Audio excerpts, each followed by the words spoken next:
Welcome to today's online panel discussion on the question, is it time to re-regulate the airlines? I'm Cary Coglianese, the director of the Penn Program on Regulation here at the University of Pennsylvania, and we're pleased to sponsor today's discussion about one of the most vital parts of the modern transportation system, and at a time when questions are being raised about how well that air system has been performing. We're joined today by some of the leading experts on public regulation and on the airline industry, and some of them on both. Before I open up our conversation today among our panel members, let me just note for anyone in the audience that I'd like to encourage you to submit any questions that you have for panel members at any point along the way by using the Q&A button down at the bottom of your Zoom screen. Just type in your question, and I will be looking at that, and will do my best to answer as many of those questions as time allows.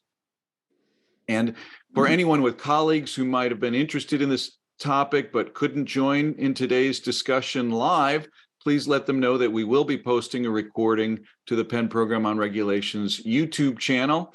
You can always visit our website, pennreg.org, to find the link to that channel. Now I'm happy to introduce our panel members in alphabetical order, and then we'll get things started. Mary McInnis Boies is with the law firm of Boies Schiller Flexner.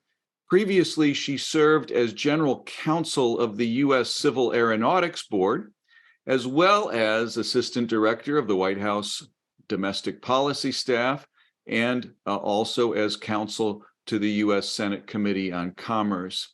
Among the many corporate and nonprofit boards on which she has served, she's been a member of the Board of Visitors that oversees the U.S. Air Force School of Advanced Air and Space Studies and the Air Force Institute of Technology.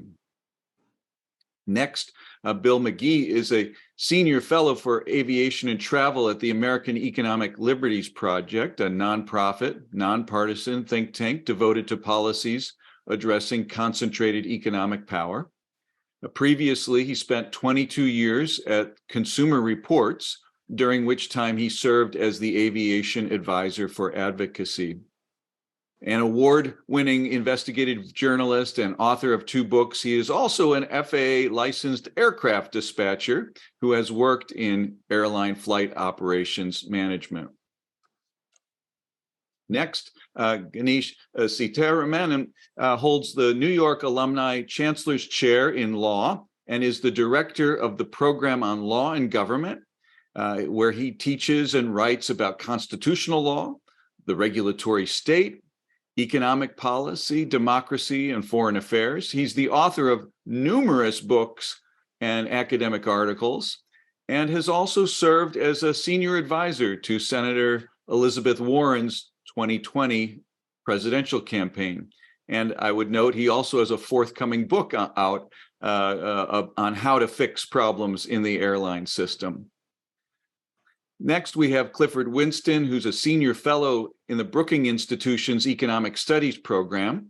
He's an applied microeconomist who specializes in the analysis of industrial organization, regulation, and transportation. Prior to joining Brookings, he was an associate professor in the Transportation Systems Department at MIT. Also the author of numerous books and articles, he has served as a co-editor of the annual microeconomics edition of the Brookings Papers on Economic Activity. And last but not least, Paul Verkuil, who served as the 10th chairman of the Administrative Conference of the United States from 2010 to 2015, overseeing the process of reestablishing this good government think tank agency after a 15-year hiatus. He's currently a senior fellow at ACUS. He's a renowned teacher and scholar, someone who has co-authored a leading administrative treatise, which is now in its 6th edition, and published many other books and articles on public law and regulation and good government. He's president emeritus of the College of William and Mary and was dean of the Tulane and Cardozo Law Schools, as well as a faculty member at the University of North Carolina Law School. Paul, let me turn things over to you first to get us started by offering some overview of the situation that we find ourselves in the United States with the airline system. Excuse me. Thank you, Cary. This is a wonderful opportunity, and I appreciate what you've done and your regulatory review folks have done in convening this impressive panel. So what happened really is in December this past year, during the holidays, 16,000 flights were canceled because of a software failure at Southwest Airlines, which was always thought to be one of our best American airlines. And then that wasn't enough. The next thing happened is that the FAA shut down, had its safety alert system fail, and it shut down a nationwide halt in air traffic in January, the first since 9/11/2001. These were major events. And for someone who spent his life in the professional life and academic life in theories of regulation and how to regulate, to me, it came as a shock.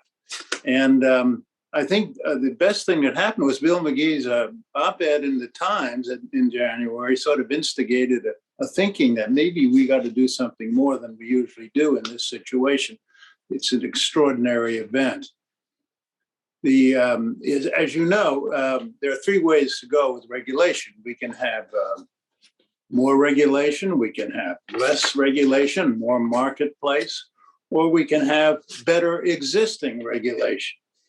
And more regulation, of course, goes back to the CAB and the days of great regulation, which we know probably wasn't a great idea. But less regulation, surprisingly, might have a better effect in some respects as well. Better existing regulation, though, I would like to say is the key to all of this, at least to start us out as a proposition. And the FAA, its NOTAM system, which failed, which, by the way, failed because of a corrupted database file, but not accordingly to them, and no indication of cyber attack or anything like that. But this failed, what they call the failing vintage hardware system, is at the heart of all the problems we have with government, which is we don't know how to really do computer work well and keep up to date. That's one problem. The second problem the FAA has is it simply cannot hire. There's been issues about its regulatory capacity and its ability to hire the right people to do these important jobs. Now, these are stories of regulation that go on in a lot of agencies, but heightened here at the FAA.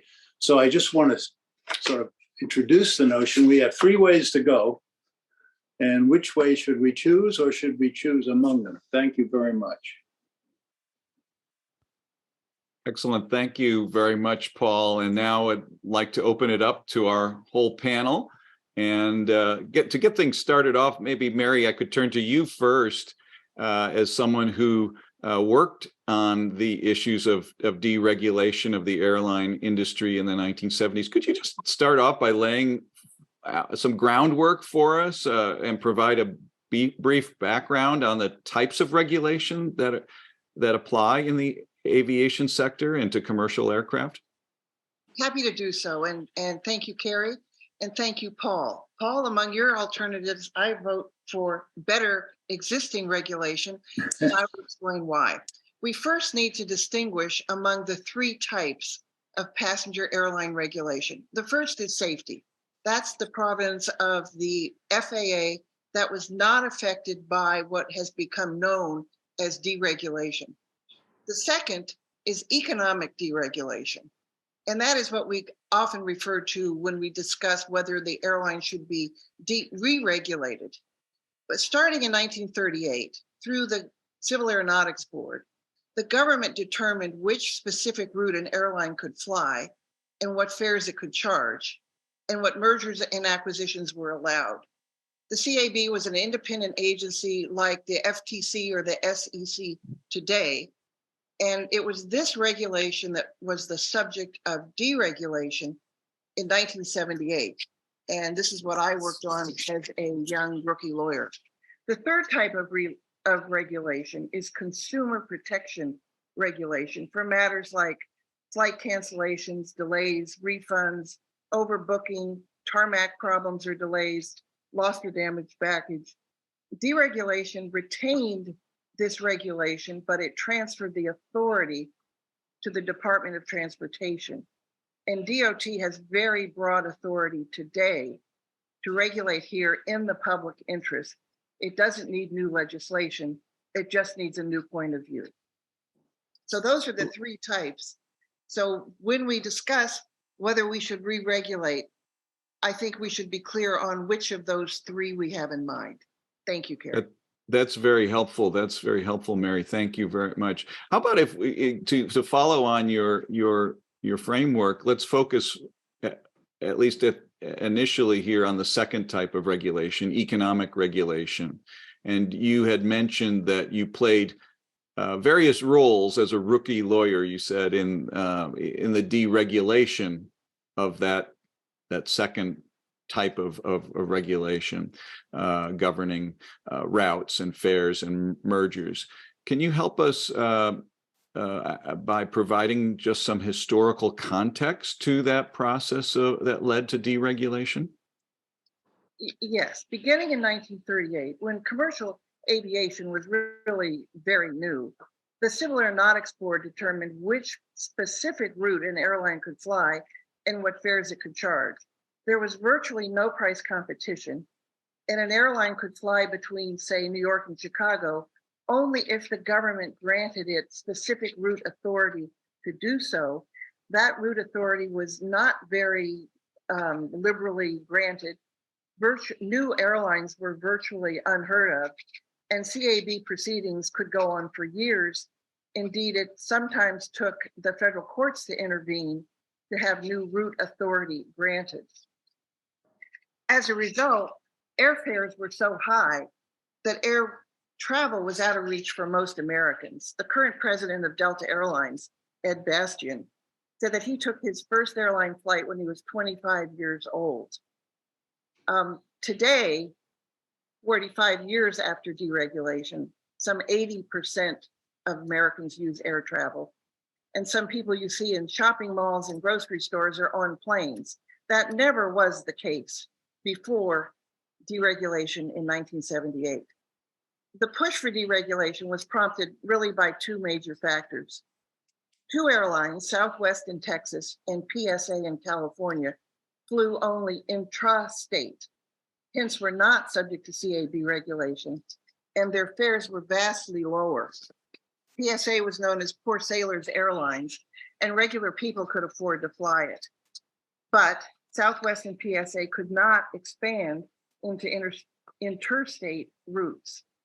The second factor was that Federal Express started nationwide cargo service, but its planes had to be less than the size of a 30-passenger plane, or it would be subject to CAB regulation, and its cargo rates would be so high that its business would fail. And Fred Smith testified on the Senate while I worked there as a rookie lawyer that he flew multiple small planes, wingtip to wingtip, to the same destination out of Memphis every night just to avoid price regulation.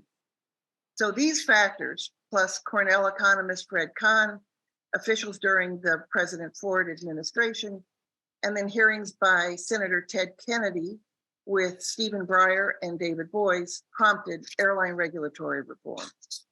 And the reform eliminated the CAB's authority to set routes and fares. It transferred antitrust authority to the Justice Department, and it transferred consumer protection to the Department of Transportation. And as I said, FAA safety regulation was not addressed. Thank you. So maybe we can fast forward more to the present then, and I can turn to Bill. As Paul mentioned, you wrote an op-ed that the New York Times published back in January, in which you argued that quote, we need to rethink how we do air travel in the United States, and that it's time to have a, quote, national conversation about regulating the industry more comprehensively, close quote.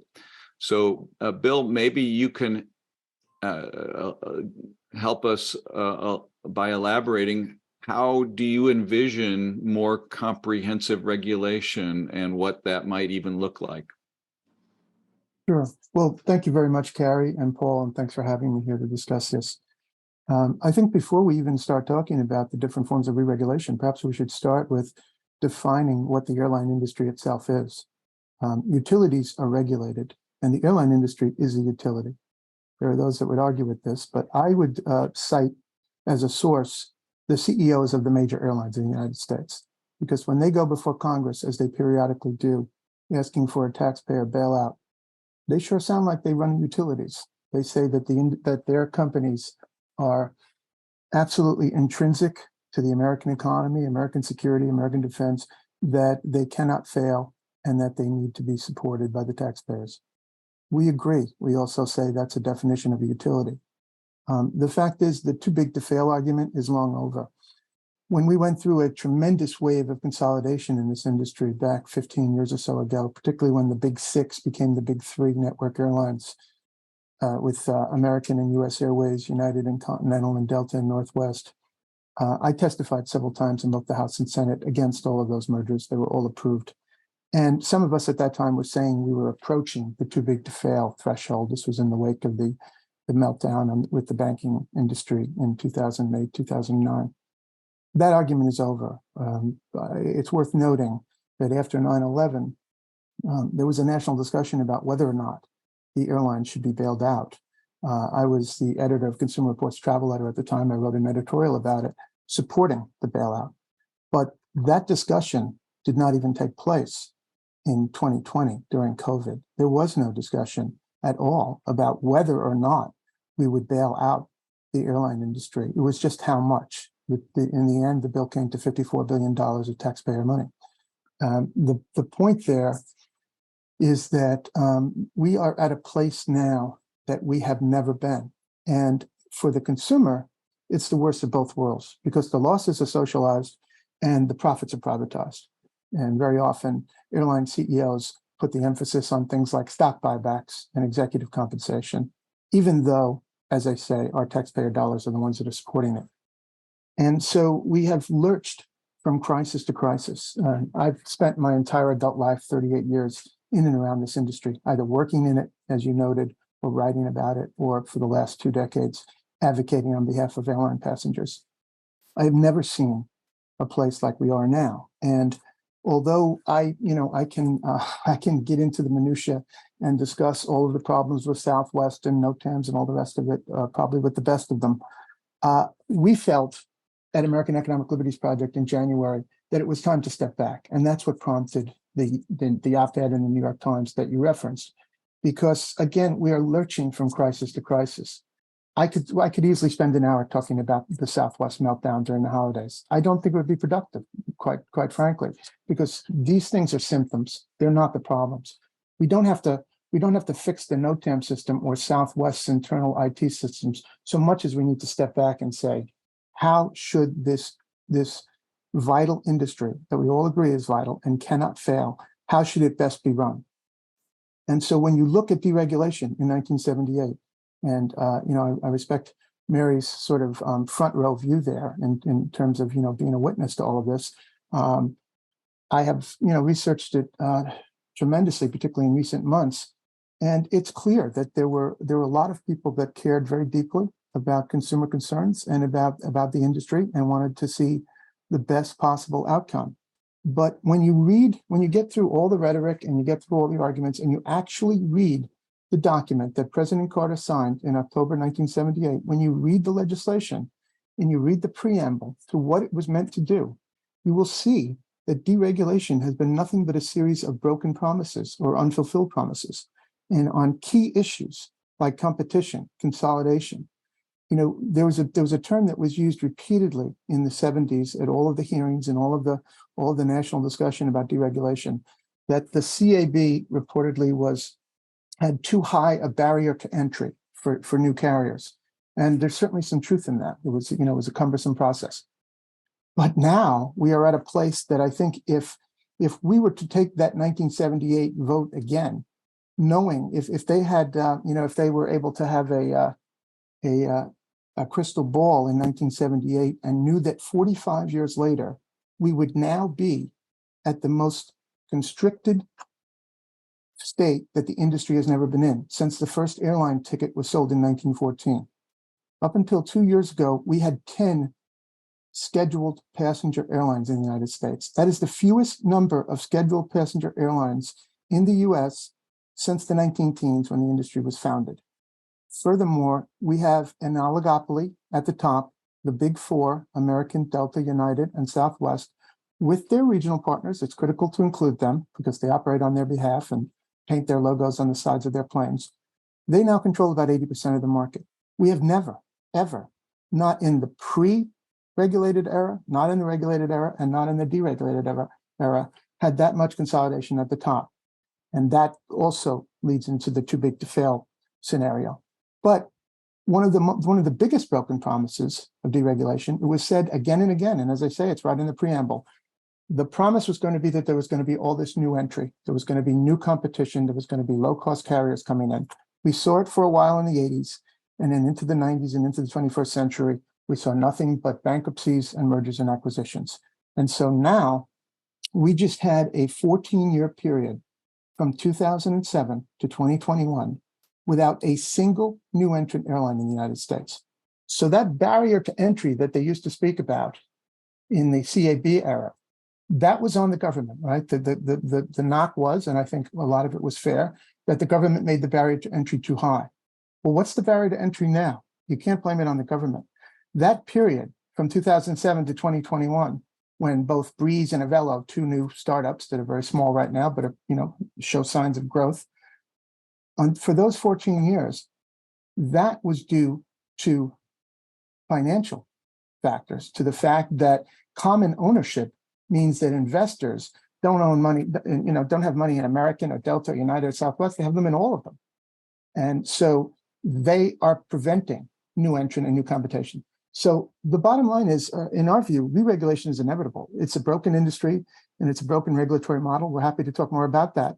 Yeah. But we do need to talk about the problems, the broken promises, really, of deregulation.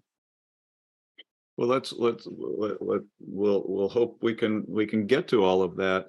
There's a lot there that you've laid out for us, Bill, which I appreciate. And I would note, by the way, in your op-ed, when you talked about airlines being a public utility, you cited a new co-authored textbook called Networks, Platforms, and Utilities, which is co-authored by Ganesh. And so I wanted to ask you, Ganesh, when you look at the airline system and see how it had been treated as a public utility essentially before economic deregulation, what do you see as some of the goals that we have in mind in evaluating whether to regulate or deregulate, whether it was successful, and what we should do in the future?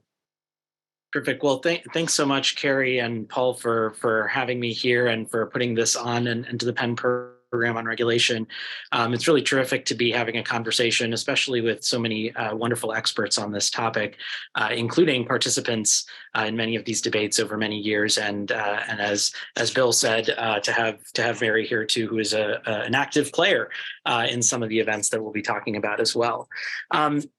So, one thing that I'd like to do is just start us back in the 30s, which, Mary mentioned also the kind of origins of airline regulation. And one of the really interesting things about the debate then on regulation is that people had economic, social, and national security reasons for why they wanted to govern the airlines as public utilities. And I think it's helpful to step back a little bit to understand some of that reasoning, and we can then evaluate whether we think it makes sense today, whether it made sense at the time of deregulation, and what our experience has been with it. So one of the first reasons that regulation was important was the underlying understanding of the economics of network industries. And these can apply in the transportation sector, railroads or airlines, but also in communications frequently. So telephones or the post office, these are similar kind of networked industries that apply across a wide geography. And if you take the telephone as an example, and for the younger people watching, used to be that you had telephones that were attached to wires and that they connected across the whole country by actual landlines, is what they were called.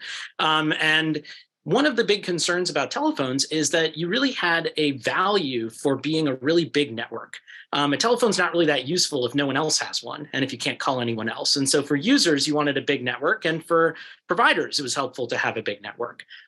Second issue with the telephone or any of these other regulated industries is they tend to be industries that have really high capital costs. It's very expensive to lay telephone wires across the whole country. It's also expensive to build railroad tracks, for example, across the whole country.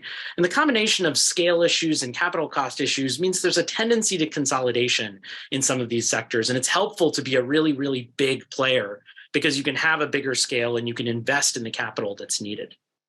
So a second consideration that people at the time in the 30s thought about was that airlines, railroads, other kind of network industries were really infrastructure for commerce and communications in our society. And that what we wanted was for everyone in what is really an extraordinarily large country that we have geographically to have access to these basic services, because these are the kinds of things that stitch together our country in terms of communications and travel, but they also facilitate economic activity and commerce. The challenge with this, of course, is that costs are extremely different depending on where you live. If you live in a really small town or in a rural area, it's much more expensive for someone to get out to you, whether that's delivering a letter or setting up a railroad, putting in electricity or anything else. And so there was this question of how do we deal with these cost differentials? One of the related concerns is that when you have open competition, there's what some people call the problem of cream skimming. So an entrant might come in and say, I'm going to just serve the most competitive, best areas in terms of high volume and high traffic. I'm not going to serve any of the really expensive rural or small town places. And so what happens in those dynamics is actors who want to serve a wide range of areas have an incentive to abandon the really high cost places and focus more on the ones where there's greater competition and higher volume. Okay, a third point. So the third issue at the time in the 1930s is airlines were new. They hadn't been around that long, really only 30 years. Wright brothers take their first flight in 1903. It's a very early and infant industry, and they want to build up this industry. And they're worried about this competition from cream skimming and the consolidation dynamics will create a kind of boom and bust cycle, that there are lots of bankruptcies, and that this will be a problem because we won't get the investment of capital into the industry that we need to build it.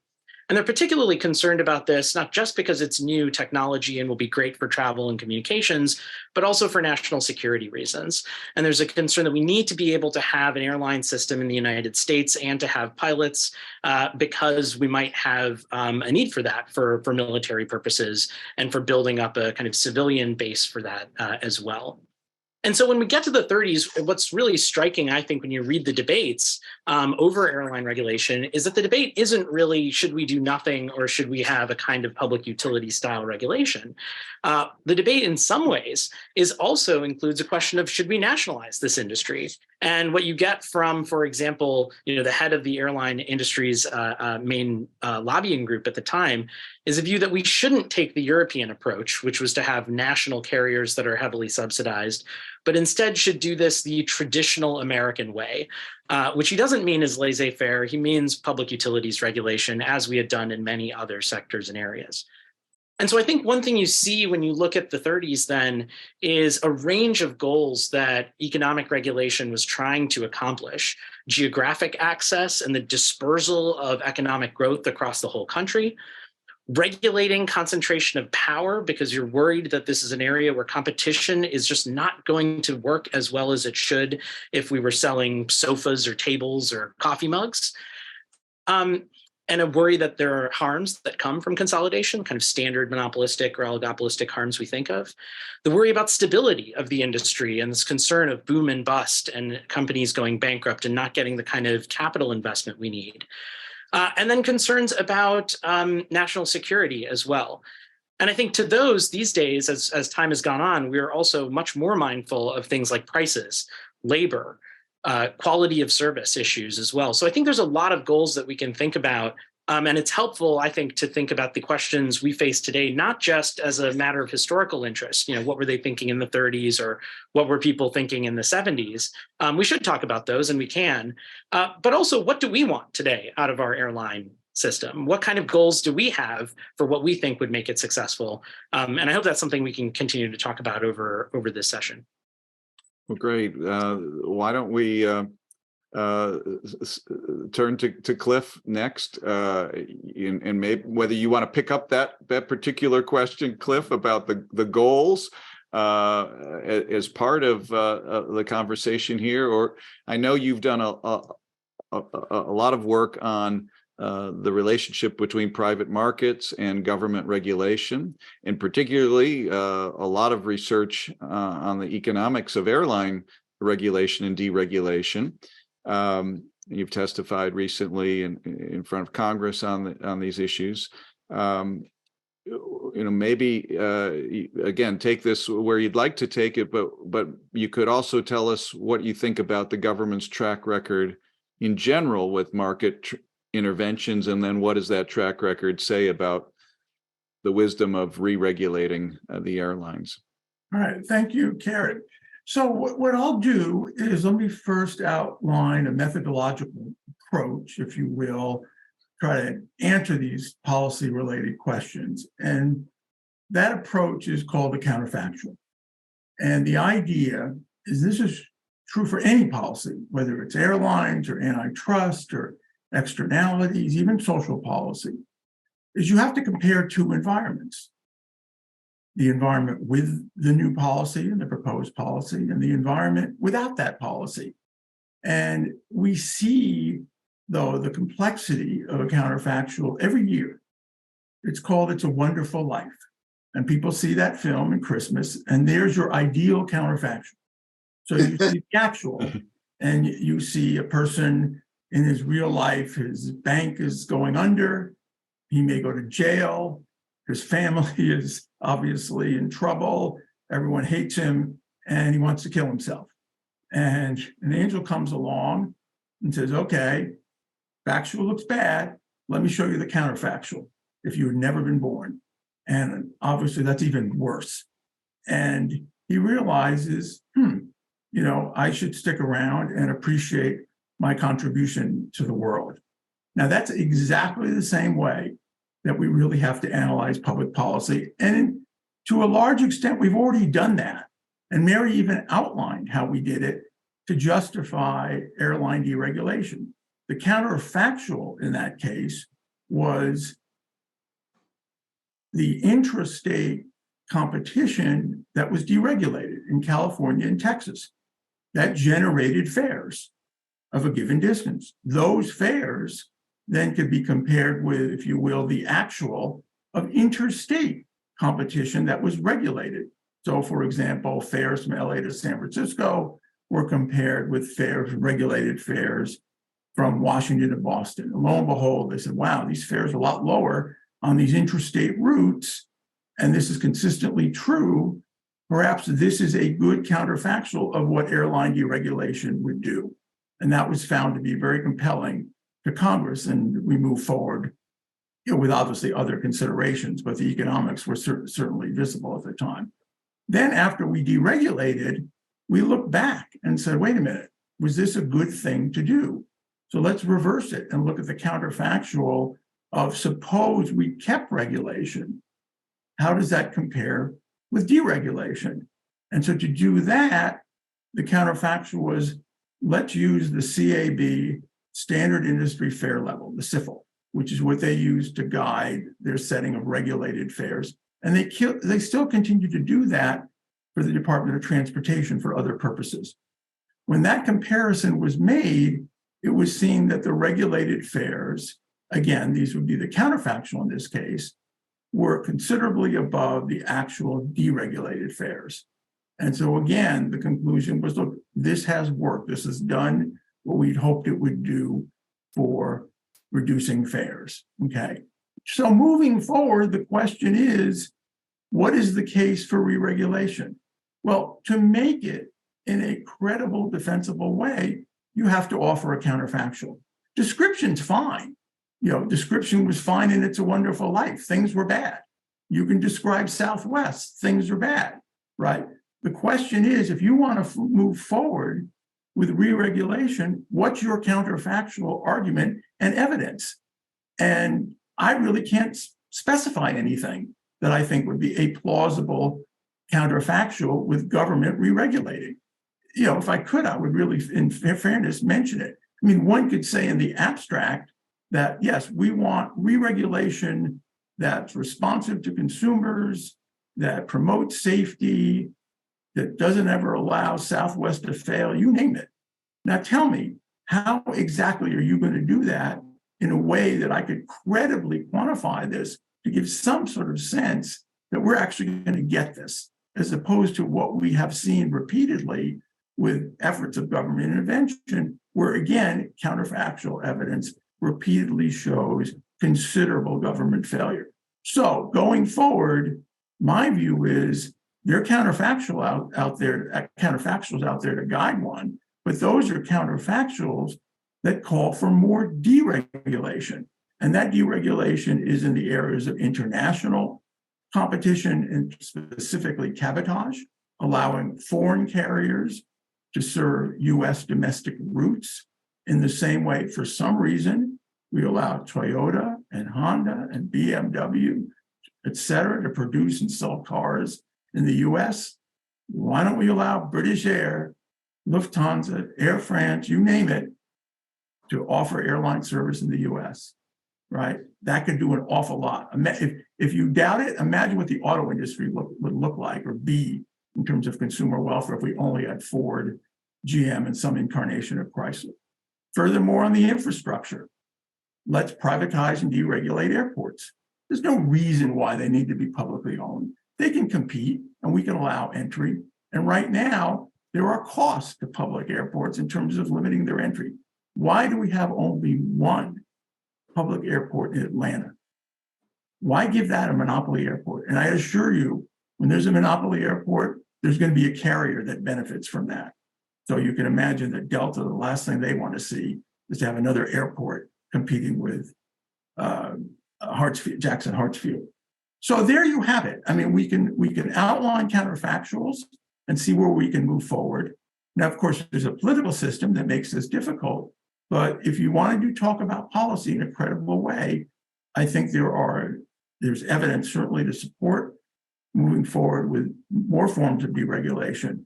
And I do not see any in terms of specific regulatory policies that I think that could survive a counterfactual analysis. Let me remind the audience that you can enter your own questions into the Q&A function. And I think those of you who have already done so, and please encourage others to join in. I'll try to get to those soon as we can. Mary, if I can come back to you now, maybe with the kind of counterfactual perspective that Cliff is talking about, what have you seen as the effects of eliminating economic regulation? Again, the second type of regulation in your initial framework of three types. What have you seen the effects being in terms of phasing out the Civil Aeronautics Board, and what does that mean for where we should head today? I think that the results of deregulation have been vastly more accessibility of air travel to people and much lower fares. But I'd like to go back to Bill McGee's point, and that is the broken promises. I am going to agree with you to an extent. When the Civil Aeronautics Board existed, it had the authority to approve mergers and acquisitions and to grant antitrust immunity for those transactions. When that authority was transferred to the Department of Justice by the legislation in 1978, we never imagined, this was our mistake, we never imagined that the Justice Department would let go through the many, many mergers and acquisitions that thereafter took place that led to what we have today, which is a very consolidated industry. We did not foresee that. Now, we did foresee some bankruptcies, and I think that's a healthy part of competition. Many, maybe most of the bankruptcies were really restructurings as airlines kept flying, but they were able to restructure the costs that had gotten too high and really out of control under regulation. I note that this Justice Department has an entirely different view of mergers, acquisitions. They have very recently challenged JetBlue's acquisition of Spirit Airlines. If you put those two together, you've got less than 10% of the market, and that's less than the big airlines have, each one of them. So there's a very different view now, and I think that looking back, we might in the legislation have been more clear in direction to the Justice Department and how it proceeded. We used to joke in a dark way that President Reagan never met a merger he didn't like, and we see the effects of that. To Clifford's point on the counterfactual, I'm not sure that allowing foreign air carriers into domestic markets is going to make a substantial difference. That's just another way for there to be entry into new routes, and we have that today. If there's demand in a route, you're going to see airlines enter it. I'm also not so sure that privatizing airports is the way to go. There are many cities that have multiple airports: Dallas, Fort Worth, Chicago, New York, Los Angeles. I'm not sure that would really make a big difference. I've seen a lot of privatization on the military front, and it has rarely met the promises that were made. So my question to this group is, I think we do need to do something on economic regulation. I'm just not sure what it is. And I think you gentlemen are a lot more up to date on it than I am. And I'm interested in hearing, how would we do that? Cary, can I respond to Mary on Yeah, this? absolutely. Go ahead, Cliff, All right, and then we'll have others join in So I think, too. the point of mentioning the counterfactual, it really is to discipline thinking. In other words, you really have to go through, when you're suggesting, and I'll do this now, allowing international foreign carriers to serve domestic routes, you have to work through exactly how that would work. These are difficult to do. But bear in mind, the key thing about this is now we've completely changed the airline network. It's no longer the domestic US network. It's a global network. You're now going to be thinking, when I enter a route, how is this going to affect my global network? How is it going to help me on international routes? So now all of a sudden, you're going to see some of these spoke routes that don't have all that much service being an effective part of a global carrier's route as providing feeder service. So you're living in, you pick it, some fun place in Idaho, and you want to go to Germany, and someone's going to provide service from Idaho to Chicago and more of it, and Chicago to someplace in Germany. And all of a sudden, these routes start to make sense, whereas they didn't in a domestic network. All right. So I think even the whole notion of seamless travel, where you have one carrier take you again from your rural location in the US to some, again, less populous place in Europe, could dramatically change.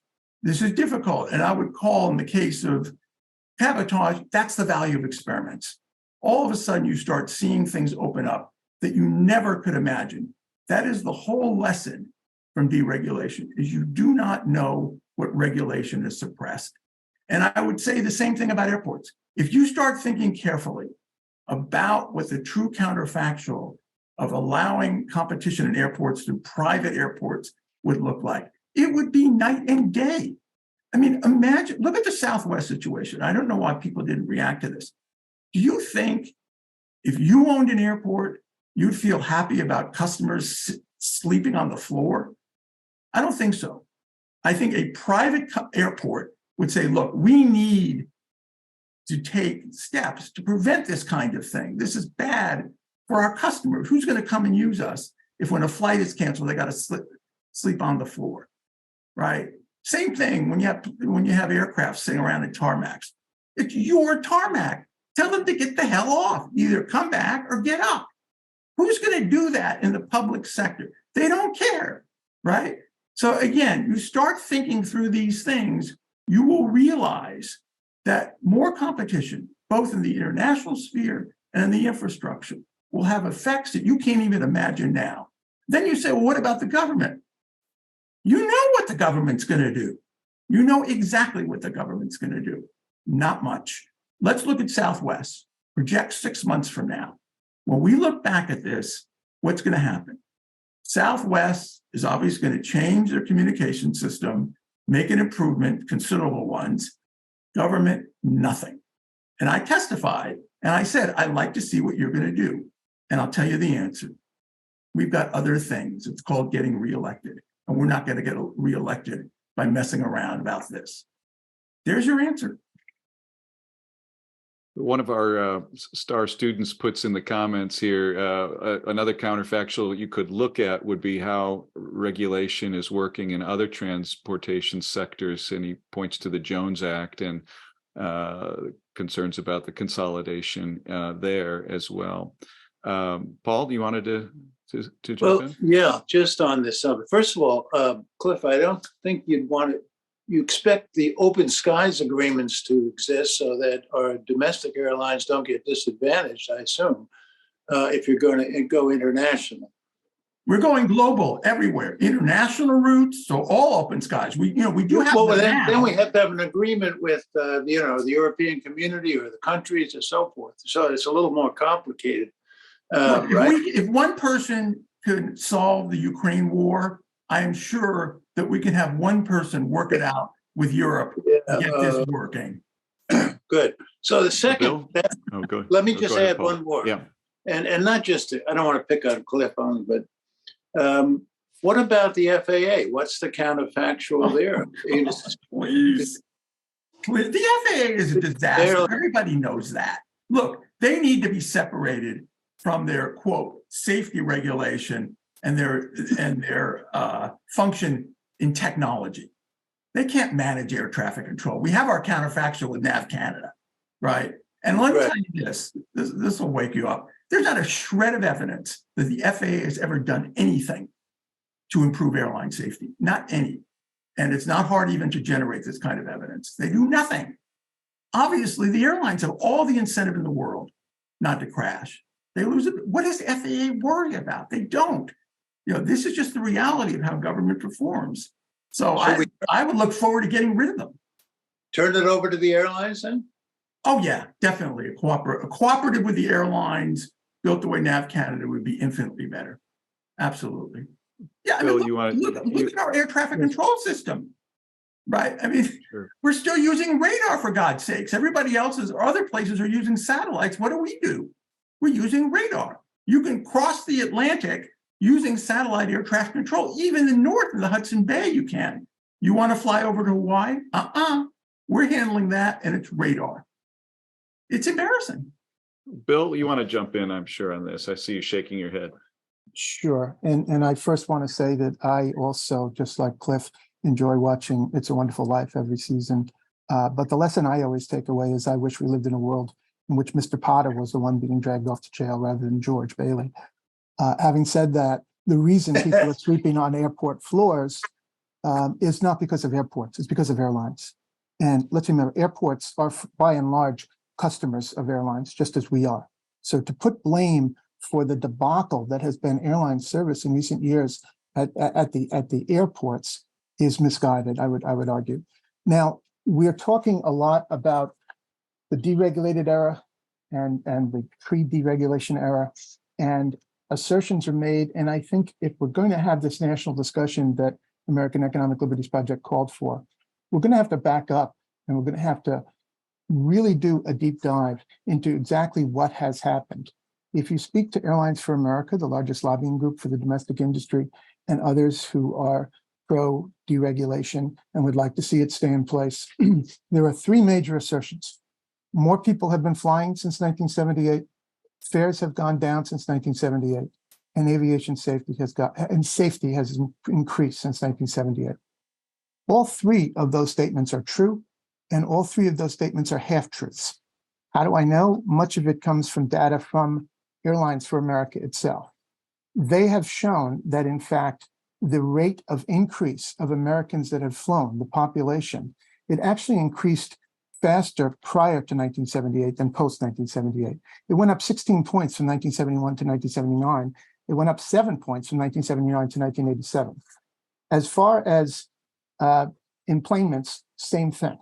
In number of enplanements was increasing faster prior to 1978 than after 1978. As You know far when as jets were introduced? excuse me, I know that, but you're saying something that's just simply false. no. Factual, it's just simply false. Technological change was very pronounced in the 60s, and that made a big difference. And that's the point that I'm trying to make. If you control for that, Yeah, let's let Bill finish here, and we'll come back. Sure. That's the point I'm Go trying ahead, to Bill. make. In fact, I'm trying to say, look at this chart. This is a chart from Boeing. It's about the fatal accident and accident rate for commercial carriers in the United States and Canada. That drop-off occurred after the jet age started in earnest with the Boeing 707 and the Douglas DC-8 in 1958. That's when we saw the greatest increases in safety. In other words, deregulation is being credited for trend lines that existed in some cases more than 20 years prior to 1978. Safety increased dramatically, much more dramatically prior to 1978, and for the very reason that was just pointed out. Aircraft became safer, more efficient when we entered the jet age, more reliable. That led to, in fact, larger aircraft. 10 years later, when we saw the wide bodies introduced in the late 60s and early 70s, again, more people started flying, it became more economically viable, and it became safer. My point is simply, if you put a chart up that starts at 1978, that is only half the story. As I said, all of these trend lines started prior to deregulation. So for us to say deregulation caused more people to fly and fares to go down and safety to increase is a half-truth. Furthermore, as far as fares, we could do another hour alone on that. We have a problem in this country in that we have two industries. We have the major carriers who about 20 years ago, let's use 9/11 as a rough timeline point, they stopped competing with each other. How do I know? The Department of Transportation puts out a quarterly airfare report. Anybody can find it, just Google it, DOT quarterly airfares. And you will see that in routes all over this country, where American, Delta, and United compete only with each other or without any competition, that is where you're paying the highest fares. In fact, it is only the ultra low-cost carriers, and in some cases the low-cost carriers, the Spirits, the Allegiants, the Frontiers, who from a service standpoint are rather problematic. But that's why American Economic Liberties Project is opposed to the Spirit JetBlue merger. Why? Because Spirit only has about 4% market share. But in the airline industry, it's not about national market share. It's about route by route. If Spirit goes away, which is what will happen if JetBlue acquires it, then overnight, in more than 100 cities, people will be paying more because Spirit, despite its 28-inch seat pitch, despite its problematic service record, Spirit does lower fares. And so we really have two industries. And to say that deregulation has lowered fares, first of all, we can't make apples to apples comparisons because of course, because of the fees. And before someone says, well, the DOT tracks fees, they do not. They track two. They track check baggage fees and ticket change fees. But Spirit, for example, has more than 40 fees that it charges. So we don't have an apples to apples comparison on fares, but there's a regional inequity that Ganesh spoke about before. When we talk about average fares in this country, it's not like an average fare for a refrigerator or a stove or a car or any other product on the market. The parameters are so wide, the bandwidth is so wide. If you live in a place and you're lucky enough to live in a place where you can take a $110 flight, to Florida on Spirit or JetBlue or Frontier, that's great. Much of the country cannot. And so that global network They do not have access to it, not easy and affordable access to it. And that's one of the broken promises. Misses the point. This completely misses the point. It's utterly amazing. I just explained what a counterfactual is, and you've gone out of your way to completely ignore it and compare, quote, actuals versus actuals. That is the whole point of what I'm saying. You do not do that to assess policies. You need to compare an actual, all right, actual fares with counterfactual, what fares would have been in the absence of regulation, and isolate all the other things, technological change, different passenger mixes, so on and so forth, that contributed to it. You're not isolating any of that. If you just go ahead and look at a trend line, it just completely distorts it. And that is the whole point. That's the whole point of the scholarly literature. I'm not original in this. People have been doing this for decades. And it's absolutely stunning that you're taking this position with absolutely no knowledge of any of the serious academic literature in this area, which would never do anything like this. And I would add, it's dangerous for policy. Fortunately, we've moved in a direction that did use counterfactuals, and that's why we've had deregulation, and we've maintained it. So Okay, when Mary you, had her first of finger all, up I and didn't then- realize that you were dictating the rules for the discussion today. That's number one. But second of all, Oh, you should have known that. I thought that was clear.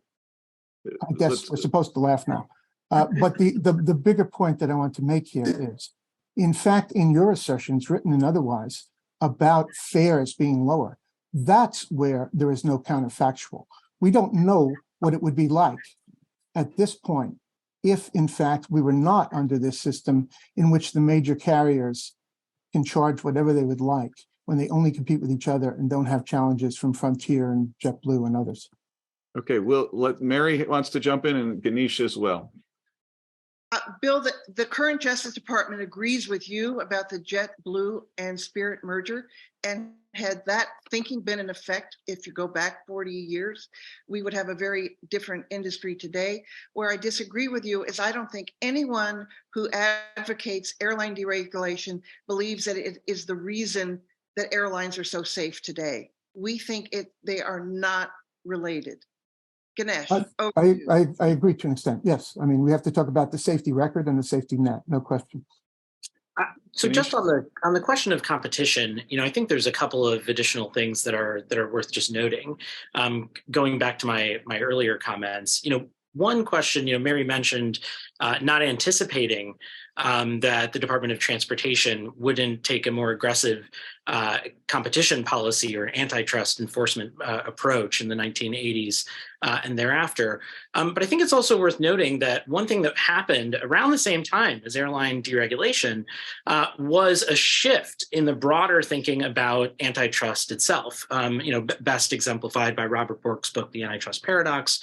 And then we largely entered a 40-year period which now is much more greatly contested in the last few years, in which people were a little bit more hands-off about antitrust enforcement as a broader matter. And I think these two things went together. The same kind of economic theories underlie both the objections to public utility style regulation and a more aggressive antitrust approach and leaving things to the market without enforcement from government in either direction. And so I think there's a challenge in that sense, in thinking about the kind of broader ideological and realm of ideas that we operate in, and that we should think historically about this era as one in which this kind of new way of thinking about economics really dominated for a period of time.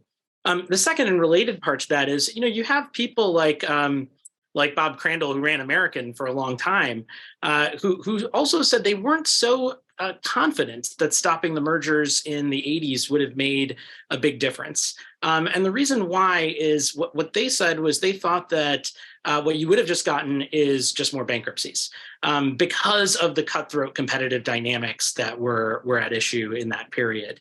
And I think this goes back to the kind of fundamental questions about network industries and the economies of scale in this area. And if we are in a place where what we're seeing is a great tendency to consolidation across the board, and I think as Bill in his early comments noted, the current level of consolidation is not what it was in the regulated period. It's far more consolidated, and it's not what it was ever before in the deregulated period.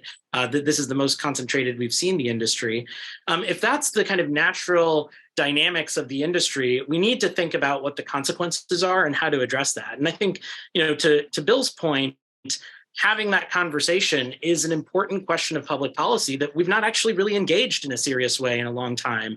And I think it's important that we start that conversation in a bigger way. It's Well, not concentrated at the root level. The statement is simply false. Right. And that's one of the questions that we really need to think about is where is the right level of competition to be thinking about? Is it on the root level? Is it in the industry overall? We've only had a chance here to scratch the surface of vital questions in this important conversation for the future of the aviation industry and the airline sector. In fact, one of the questions from one of our another one of our star students here asked us to think about climate change and regulating whether we should be thinking about regulating the emissions from airplanes and commercial aircraft, and where will the transition to a green energy air fleet factor into all of this. Lots of questions still on the table. I would encourage anyone who's interested in pursuing this further to take a look at the readings that are linked on our website, some of the congressional testimony by our panel members, and take a look for Ganesh's future book, and take a look at the work that Cliff and Bill have also produced that we have links to on our website. I want to thank all of our panel members for being here today and joining in this important conversation. We hope you all have a safe flight on your next air travel trip. And thank you again to Paul for sparking the idea for this conversation and helping bring us all together. I wish everybody a good day. Farewell.